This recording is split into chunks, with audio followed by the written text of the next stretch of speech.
各位厂商先进，大家好，欢迎参加波兰通讯设备商机线上研讨会。我是外贸协会产业拓展处电子资通讯组林秉义。今天的研讨会将带您探讨波兰通讯设备最新的市场资讯，以及切入该市场的成功策略。波兰位于欧陆交通的枢纽，加入欧盟后吸引外资大量涌入，带动波兰整体经济的发展。而且越来越多的企业依赖通讯联网的解决方案来提供服务，无论在消费者或是商业领域，波兰已成为最具拓销潜力的市场之一。今天特别邀请了波兰Gawinet公司的营运长以及商务开发总监 Mr. Tomasz Stepinski-Ustasiak 与波兰PIIT资通讯协会公部门的招标委员会主席 Mr. Tomasz Krzyzanowski 两位讲师，为有意在波兰推出新产品和服务的企业提供市场的薪资以及专业的建议。首先，第一位讲师是波兰 Gawinet 公司的营运长以及商务开发总监，让我们欢迎 Mr. Tomasz Stepinski-Ustasiak。Hello, my name is Tomasz Stepinski-Ustasiak, and I'm Polish, as my name is indicating. And I would like today to share with you my thoughts about the IoT and ICT market in Poland. Especially, I would like to focus on the successful strategies for newcomers to enter on the Polish market. So just before starting, a couple of words about me. I have more than 20 years experience in ICT telecommunication worlds. I was working in France, in the UK, and in Poland.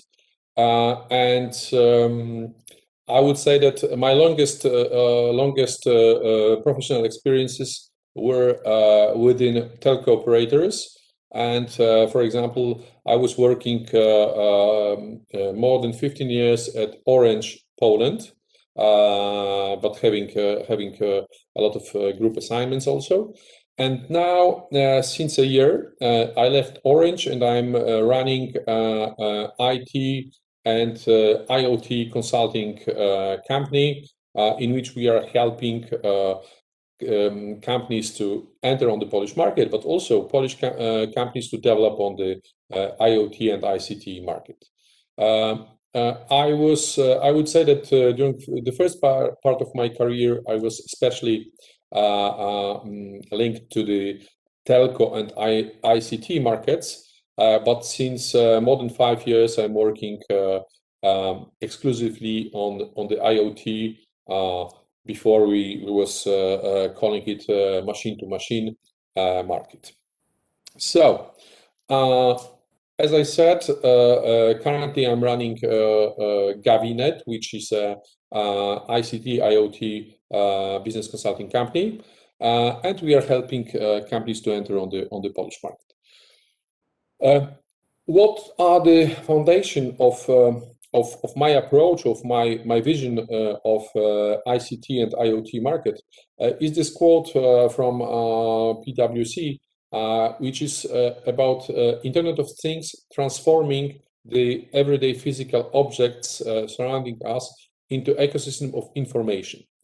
Okay, it's like quotes, it's a bit general, but what I saw is that introducing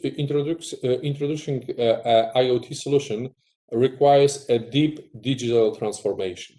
So when you're doing the proof of concept first tests from IoT implementation, or for example, a smart metering implementation, you're glad that you have some data from sensors.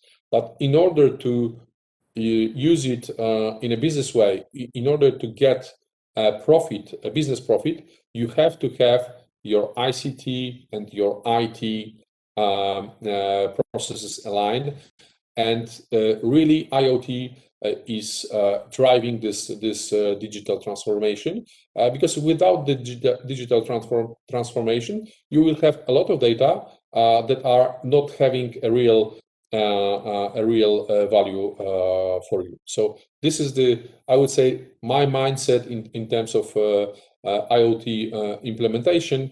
And let's see a couple of words about Poland. So Poland is a middle large-sized European country. We have more than 37 million inhabitants. We are, of course, in the European Union. What about our market? In terms of ICT, according to IDC, I have data from 2019, 2020, as you know, was a bit troubled, and I don't have data right now.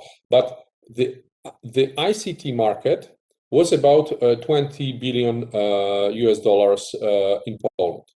Out of this, about 10% is the IoT market. But when you are speaking about IoT, so about those $2 or $2.2 billion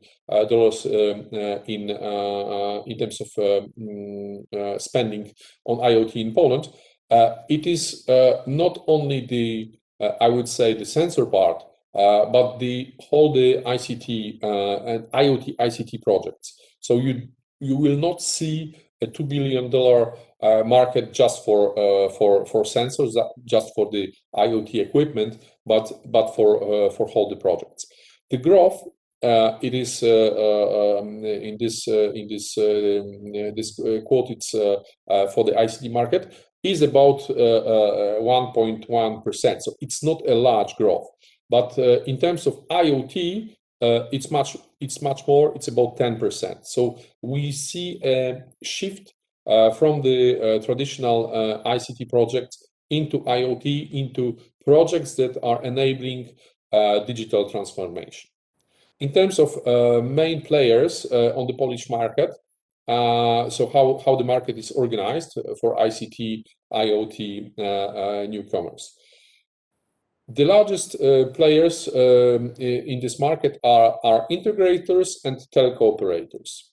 So in terms of integrators, you will see the largest are Asseco, Comarch, Attende, etc. So you will not see multinational, so international brands in terms of larger integrators. You do have IBM or Capgemini that are working on our market, but they are somewhere in the second tenth of integrators. So the largest are Polish players. Right now, when you take the first three, they are CE players, so they already either bought some entities in the Czech Republic, in Slovakia, or in Ukraine. Either they are developing like Comarch organically in the Western Europe, but also in the Eastern Europe. So you have to bear in mind that this market, in terms of integrators, is very local.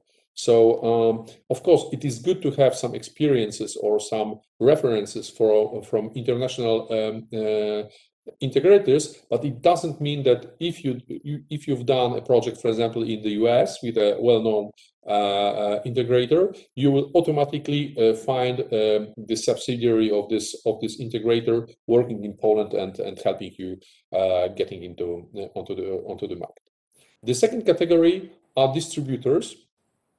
I would say that distributors are used both by integrators and by telco operators. So telco operators are signing direct deals, but only with a few, I would say, between 10 and 15 vendors. So usually it's consumer electronics in terms of phones, tablets, computers, but all the other equipment like IoT, like ICT equipment are going through distributors. Also, the distributors are very local. One more time, we will not find multinationals that are working on this market. This market is developing locally. Very important thing also is that the distributors on the Polish market are playing more a passive role than an active role. So they are dealing with the administration, transport, taxes, etc. but they are not pushing a new solution onto the market. Yes, sometimes they have some technical people on their side, and they are supporting some of the solutions. They have some marketing departments, but those marketing departments are more working to use the budgets of a potential supplier than just imagine their own campaign. So to enter on the Polish market, you have to have a deal with the distributor when the scale is going up, but when you have this deal, it's not enough. So it's not enough to be present in the catalog of a distributor, because those distributors really are very general and do have dozens or hundreds of partners. Very rarely there are distributors that are focusing and they're choosing one or two partners in a given domain and are not going to general. Next thing are telco operators, which is very interesting. It's different from integrators. So most of the telco operators in Poland are owned by multinationals. So we have 4 general telco operators, which has fixed, mobile, and ICT capacities. Those are Orange, the part of the Orange French Orange group, T-Mobile, which is a part of the German Deutsche Telekom group. Then you have Play, which was the last newcomer, but it's already more than 10 years old, which was recently bought by the group Free from France, a low-cost internet provider. And you have one Polish player, Plus GSM, which is owned by a Polish businessman. So you have 3 out of 4 groups are multinationals, with the approach of having a unified approach for a couple of markets. So in terms of telco operators, what is important to understand that usually they are organized in 3 or 4 silos. So the B2C is separate from the B2B. The B2C usually is more influenced by group decisions. So, for example, in terms of equipment, in terms of phones or computer electronics, etc., the B2C offering is somehow aligned between, for example, for Orange, between Orange Poland, Orange France, and Orange Spain. The same in T-Mobile. The B2B is more standalone. Usually, it's between 30 to 20 to 40% of the turnover. So the B2B is more local. It is because the integrators are local. So when a telco operator is competing with integrated, they have to also to use the same solution. So usually it is easier to enter through the B2B market to telco operators because they have more possibility to choose the solution. And also, what is interesting is that every telco operator do have their own ICT branch. For example, Orange has integrated solutions, which is a separate company which deals only with ICT. T-Mobile has T-Systems, which is also a local integrator. Play doesn't develop this ICT path, and Plus do it internally, but also has a separate group of sales engineers and deploying project managers for this. So this is the organization, and also some of the groups did create, like Orange and T-Mobile did, some IoT business units. So they see that this IoT thing is something different from the business as usual in a telco life. Then the next category are some smaller telco operators like Emitel, Sprint, those are companies that usually works only on the B2B markets and do have some specificity. So, for example, Emitel do have radio masts in all over Poland, and is also selling its services to the large operators. And for example, Sprint do have a strong workforce locally, and is very active in smart city projects. So depending on the solution, sometimes it is better to look for partnerships with smaller operators, but it has to be adjusted to the type of solution, to the type of requirements, whether it is more based on radio transmission or requires a lot of local maintenance. Then a given smaller operator might be even more efficient than large telco groups that has their own standards, and I will talk a bit more about it. And then there is a category of I call them dedicated IoT consumer product integrated. So rather smaller companies that specialized into turning solutions. So, for example, internet cameras or GPS localizer into product. So they add some value, they add some monthly fees, etc., and they build out of them some products. So also sometimes those type of partners are interesting because when we have just an equipment plus some cloud solution, it is I would say the education path toward the market is very long. So perhaps this could be also a good partner to enter onto the market.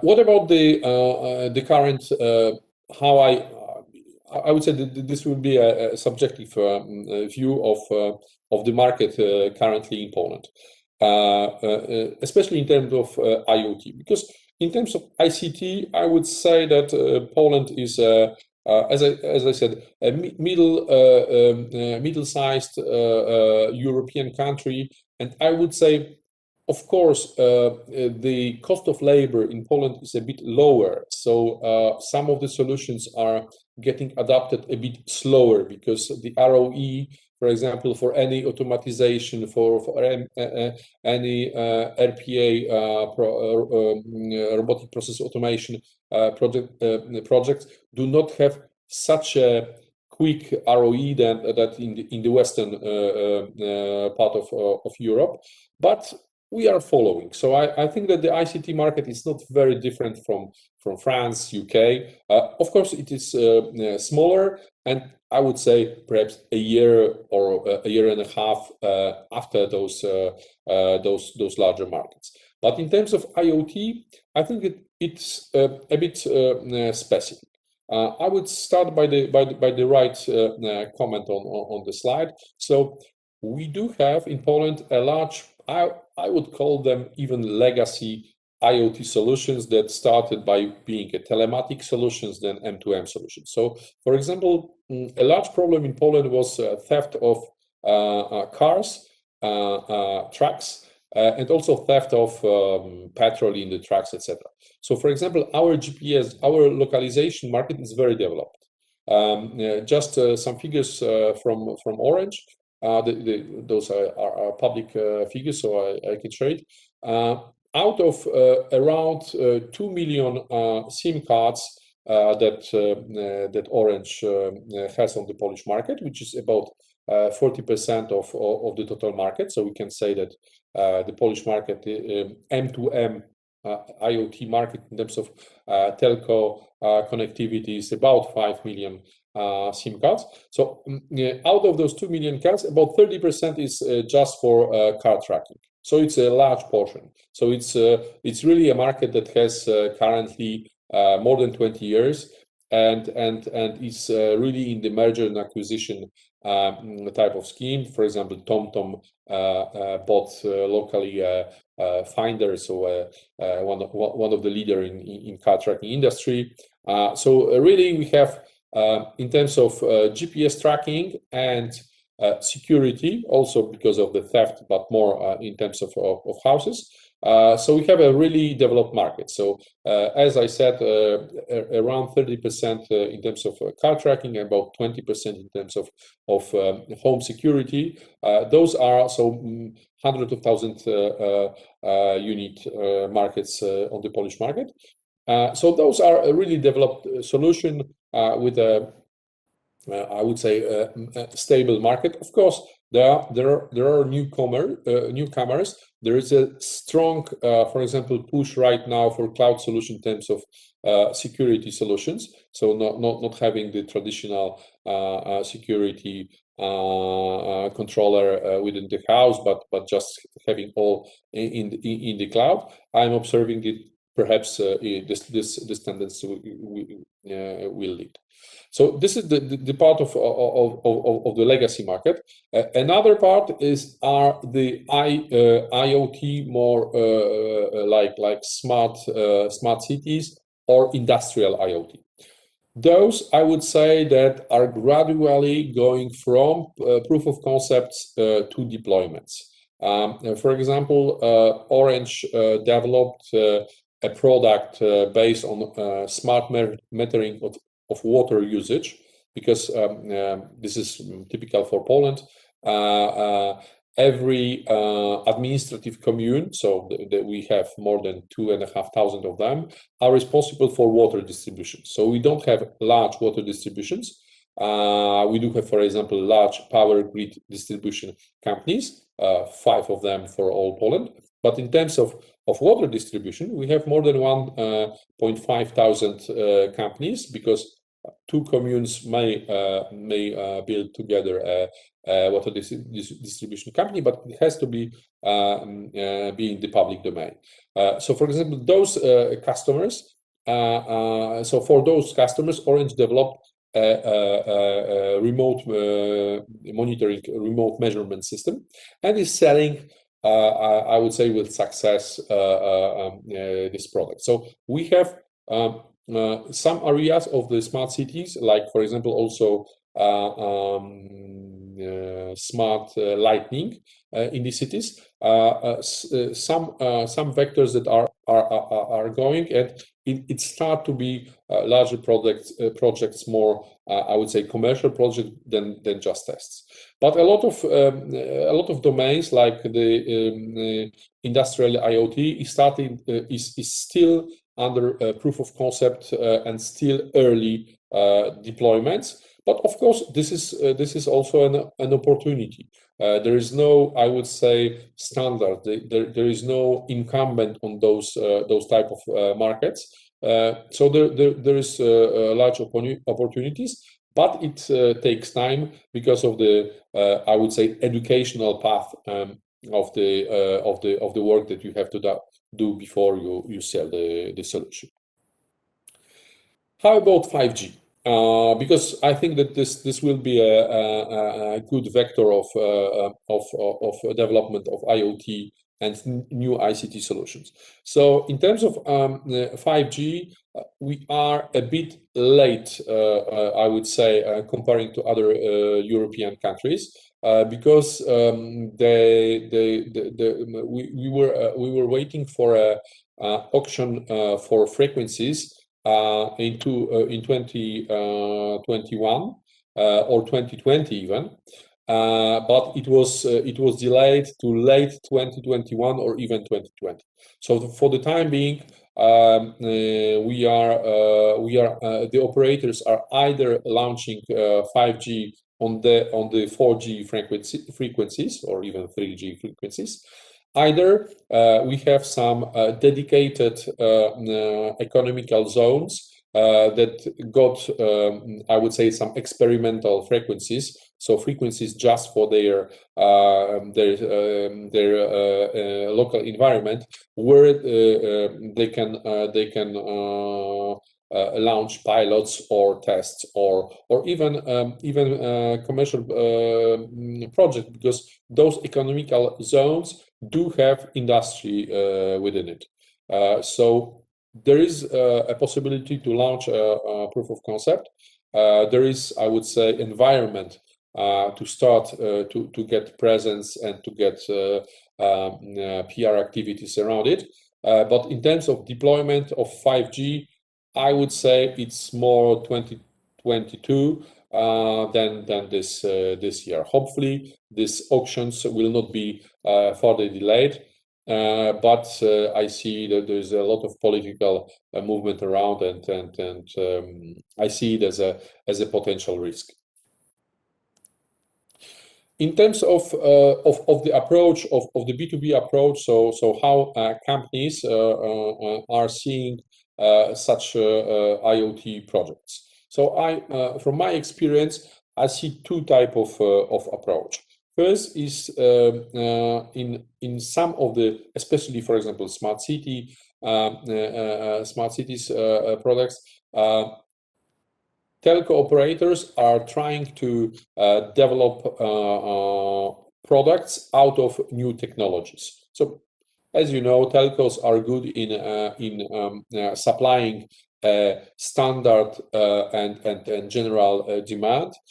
So whenever a solution, especially I think all the solutions that are around smart metering or remote metering are good enough because they are quite general, like this water distribution. For example, in Poland, as far as I remember, there is 9 million water meters, but they are run by more than 1.5 thousand companies. So it's very spread. So some of the solutions are pushed by telcos. So the customers are going to telcos and discussing it and trying to enter in this scheme of collaboration. The other one is going through integrators, but I would say that the largest integrators are quite reluctant for novelties. I was trying to, for example, Comarch do have an approach, but I see that I would say that especially their employees, so the visionaries in their company are going forward. They would like to implement IoT solutions, but I see that the workforce, I would say that the majority is more concentrated on the legacy license selling or integrating ERPs, CRMs, and other more classical projects. So those two approaches are within the customers, the B2B customers, and some of them also go to DIY, so do it yourself. So they are just looking for partners or looking for suppliers of solutions and building their own small solution. I think that this approach will somehow end because it was, I think, more present because of the lack of offerings, or viable offerings of solutions on the Polish market. But still, for example, one or two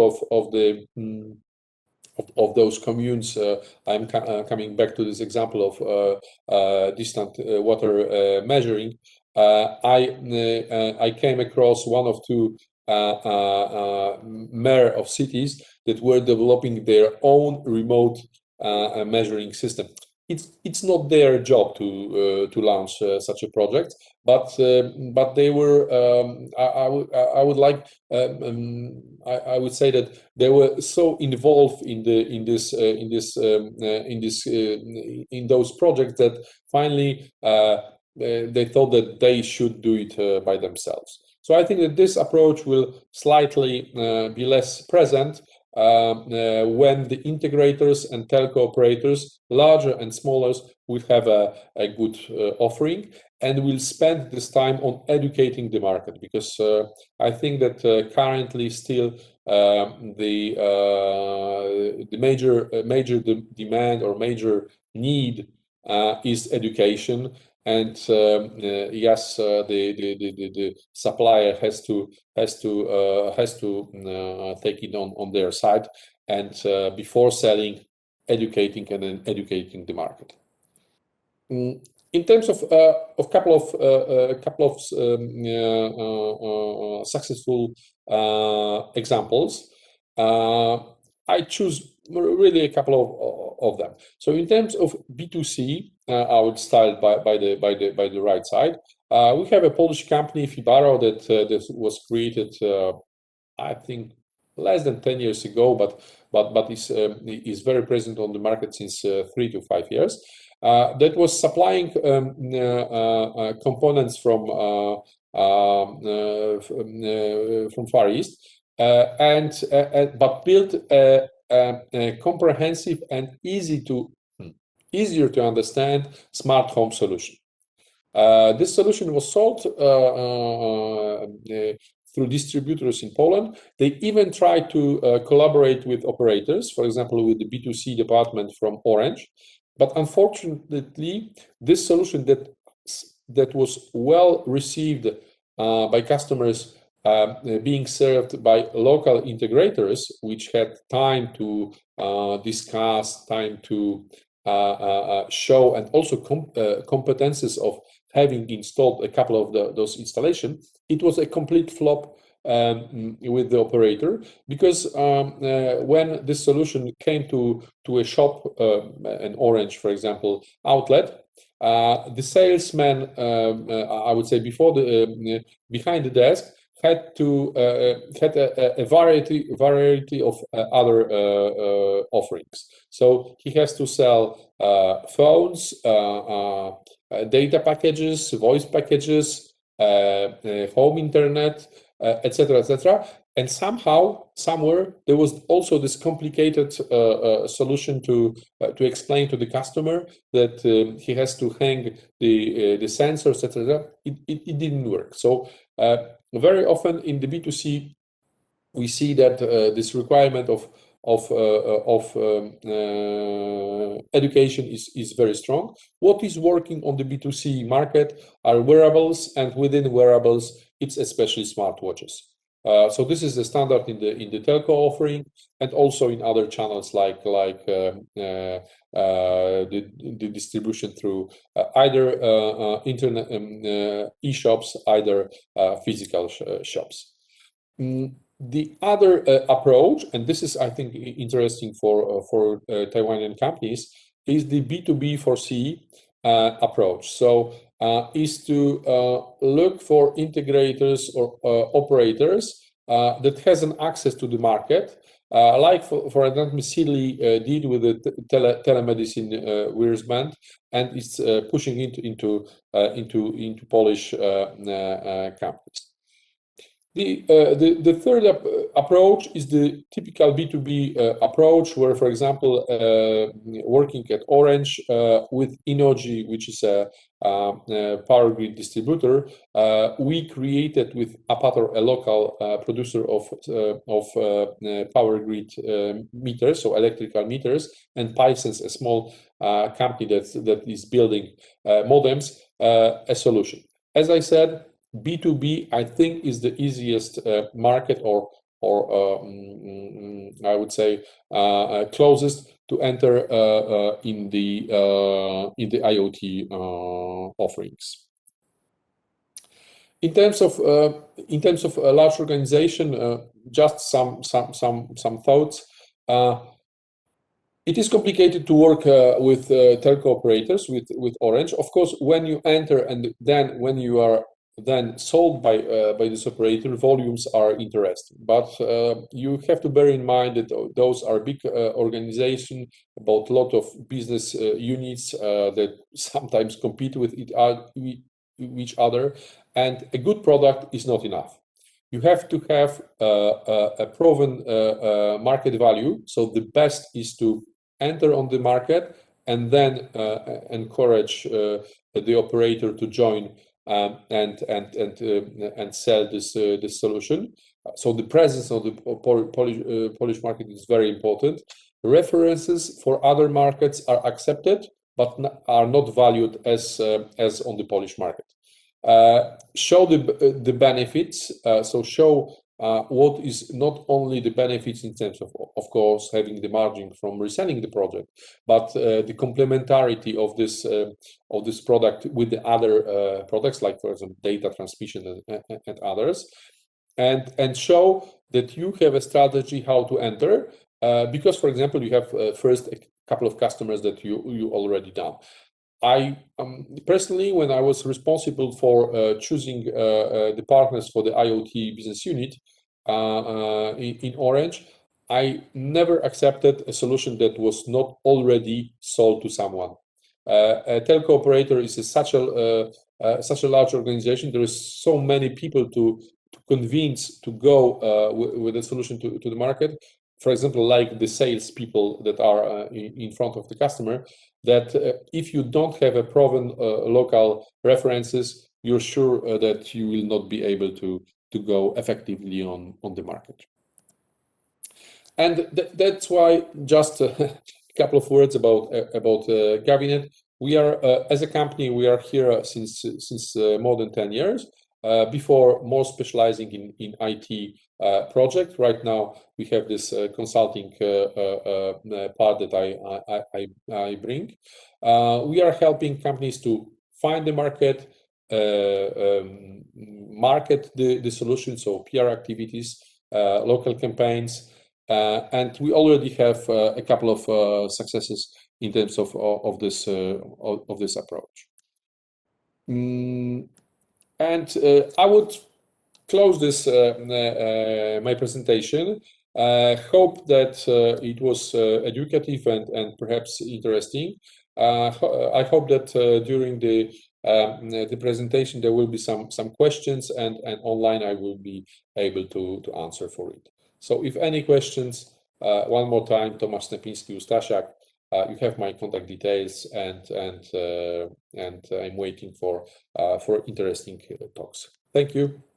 谢谢 Mr. Tomasz 跟我们分享波兰最新市场资讯，以及切入该市场的成功策略。第二位讲师，让我们欢迎波兰 PIIT 公部门招标委员会主席 Mr. Tomasz Krzyzanowski. Ladies and gentlemen, my name is Tomasz Krzyzanowski, and I am attorney at law and chairman of the Public Sector Committee in Polish Chamber of IT and Telecommunication. I have a pleasure to present you today interesting, I hope, data on public procurement in the ICT sector in Poland. I'll start with sharing information about value and size of the ICT public market in Poland, and in the following part I will talk about selected legal aspects of public procurement in Poland. In 2019, the value of the ICT sector in Poland amounted to $19.2 billion. Compared to 2018, Poland saw a rise of 1.1 to value. The whole IT sector in Poland is dominated by a group of 50 companies. Their revenues are usually about 75% of the entire market. So in 2018, it was like 48 billion złotych, Polish złotych, so 74% of the market. One of the leaders of this market, the distributor, ABSA, has generated turnover of 9 billion złotych, which was a success on a European measure. The telecommunications sector in Poland is large and relatively mature. We can observe increasing convergence of services and an increase in competition. Many global companies such as Orange, T-Mobile, or P4 compete on the Polish telecommunications market. The biggest telecommunications operators in Poland are Orange, T-Mobile, P4, and Polkomtel. Internet access segments noted increase in 2019 as well. Fixed line internet market saw an increase of 1%. Mobile internet has increased by 3.3%. This confirms the growing demand for mobile internet services in Poland. The number of own network nodes increased in 2018 by 30,000, and the share of medium fiber in the linear infrastructure reached 19% in 2019. Its length increased by 5,000 kilometers. The infrastructure is developed through European Union operations programs, and European financial support is crucial for development of whole Polish economy. For example, digitalization of Polish administration is supported from European Union funds. In 2019, the value of the entire Polish public procurement market amounted to around 250 billion zlotys, which is approximately 63 billion euro, according to the Public Procurement Office. The public tender market in Poland on the European level saw an increase of 5% in 2019, which is more than 25,000 tenders compared to 2018. The total number of public procurement in Poland came to more than 28,000 in 2020 for tenders of so-called European Union thresholds value and higher, which is around 12% of all tenders announced by the European Union countries, and 113,000, more than 115,000 in 2020 for tenders below the European Union threshold value, so announced only in Poland on domestic level. The most common tender procedure in Poland is the open tender procedure, which is a good news. This is like 99% of all Polish public tenders in 2020. What means high competitiveness? In open tender, each contractor has the right to participate in the tender regardless of the country of origin. European Union financial support is crucial for development of Polish economy. Poland for the years 2014-2020 received more than 82 billion euros. And for the years 2021 to 2027, we shall receive another 76 billion. In 2022, there will be also an accumulation of European Union funds from two perspectives. The previous perspective was extended until 2023. There is also a recovery plan for Europe created by the European Commission and the European Parliament. The purpose is to help repair the economic and social damages caused by the coronavirus pandemic, and Poland shall receive 57 billion euros. European Union funds are the main source of financing in the Polish administration. The development of digitalization and innovative technologies has been accelerated by the pandemic, including 5G standard, cloud computing, edge computing, and robotization. Public administration in Poland spends significant resources on hardware and software for remote work. For example, there is a plan to introduce remote online hearings at the National Chamber of Appeal, which is the first instance procurement court, which would be a revolutionary solution, at least in Poland. That is why, despite the negative impact on the economy of the COVID-19 epidemic, we hope that the coming years should not significantly affect public spending, especially in the ICT sector. Currently, the Ministry of Finance orders more than 12,000 computers, notebooks for almost 100 million zloty. This tender is in progress. Now I want to say a few words about legal aspects of public procurement in Poland. Public procurement in Poland is regulated by brand new legislation, Public Procurement Act, dated September 11th of 2019, and it came into force on January 1st, 2021, and replaced the previous Public Procurement Act from the year 2004. European Union legal framework is very important in Poland. Poland has been a member of the European Union since 2004, and each European Union member state is obliged to implement European regulations in its internal legal system.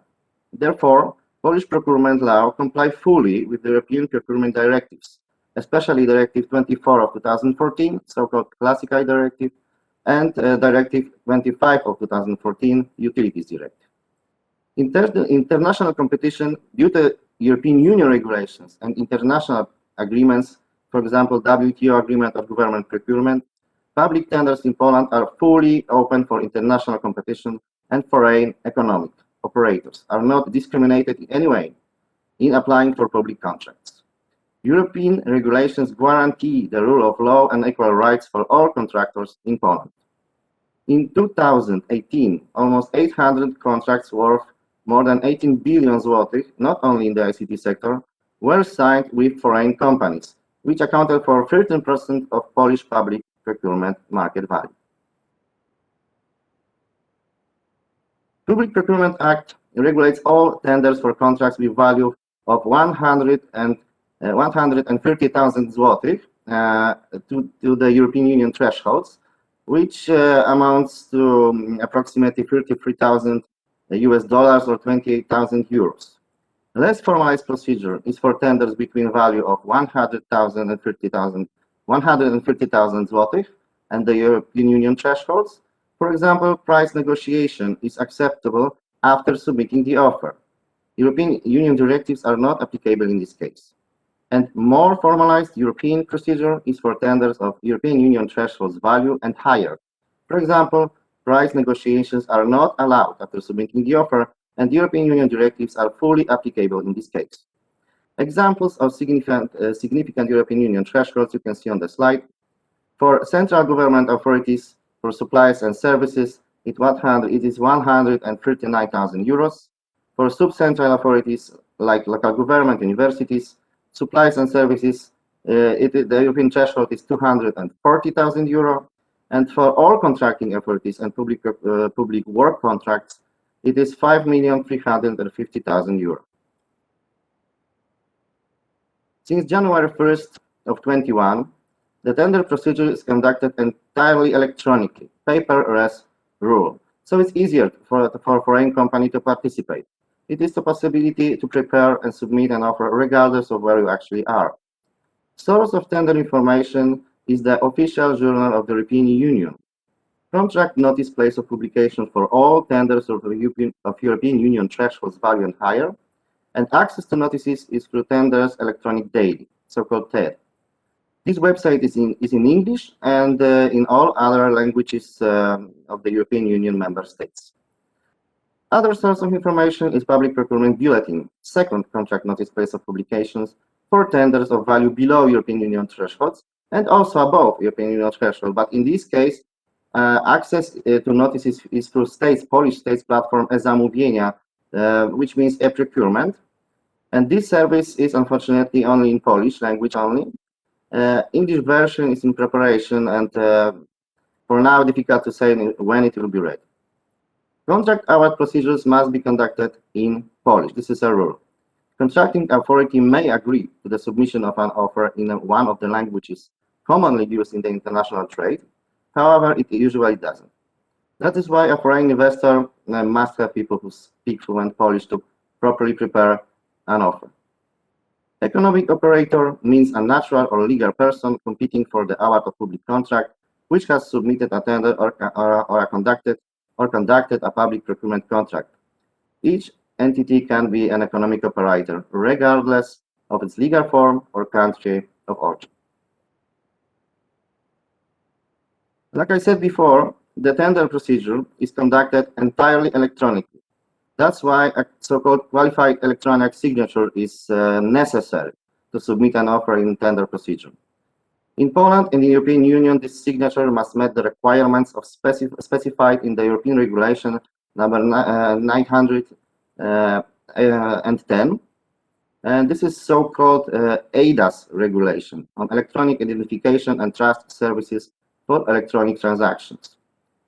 According to the above-mentioned regulation, qualified electronic signature means an advanced electronic signature that is created by a qualified electronic signature creation device, and which is based on a qualified certificate for electronic signatures. Personal signature and trusted signature. These are advanced electronic signatures admissible only in Poland. Only for offers with a value below the European Union thresholds. Unacceptable in proceedings with a value equal and above the European Union thresholds. So definitely not recommended for foreign entities. And my recommendation is, in public procurement procedure in Poland, always use qualified electronic signature to avoid rejection of your tender. Authorities in charge of procurement in Poland. The President of the Public Procurement Office and Public Procurement Office. This is a central administrative body with jurisdiction over public procurement and plays a policy-making and coordinating role for the whole public procurement system. For example, issuing documents in the field of so-called good practices, providing interpretation of legal provisions, inspects the contract award processes, etc. The National Chamber of Appeal. This is the first instant body in the review proceedings against decisions of contracting authorities. According to the existing legal framework, NCA is responsible for review of appeals concerning public contracts. And each contractor has the right to question the result of a tender. In 2019, as in previous years, the largest number of appeals were filed in two sectors, medical and IT sector. It's it's more than 15%. It is also said that the NCA is the fastest court in the European Union. We are really proud of that. In most cases, the Chamber considers appeals and returns its verdicts within 2 weeks of submission of appeal. However, due to the COVID-19 epidemic, the speed has decreased temporarily to around 1 month to close the case, which I think is still very fast. Available legal remedies. Appeal to the National Chamber of Appeal, like I said before, in Warsaw, situated in Warsaw, and complaint against NCA judgment to the District Court in Warsaw. Under Article 505 of PPA, contractors, participants in a contest who have or had an interest in obtaining a given contract or a price in the contest and have suffered or may suffer a damage as a result of infringement by the awarding entity of the provisions of the Act shall be entitled to legal remedies. At the end, I would like to say just a few words about who we are. I mean the Polish Chamber of IT and Telecommunications. We are the Chamber of Commerce, a platform of companies acting for the benefit of digital transformation of the economy and the modernization of the Polish state. Our mission is to co-create the foundation of digital development in Poland. We represent the business interests of the ICT industry companies in Poland that implement world-class digital products and services. We work for good regulations, procedures, and good practices that support digital development and modernization of the state and socially beneficial innovations. Also, in public procurement sector, in cooperation with Public Procurement Office, we have a very good relation with this authority. Should you need any further information, please do not hesitate to contact us. Thank you for your participation in the webinar and have a good day. 谢谢 Mr. Tomasz 从法规以及实务面的分享。感谢各位厂商先进的收看，请扫描画面中的 QR Code 完成问卷。借由您的回馈，让我们把市场研讨会办得更好。我们下次再见。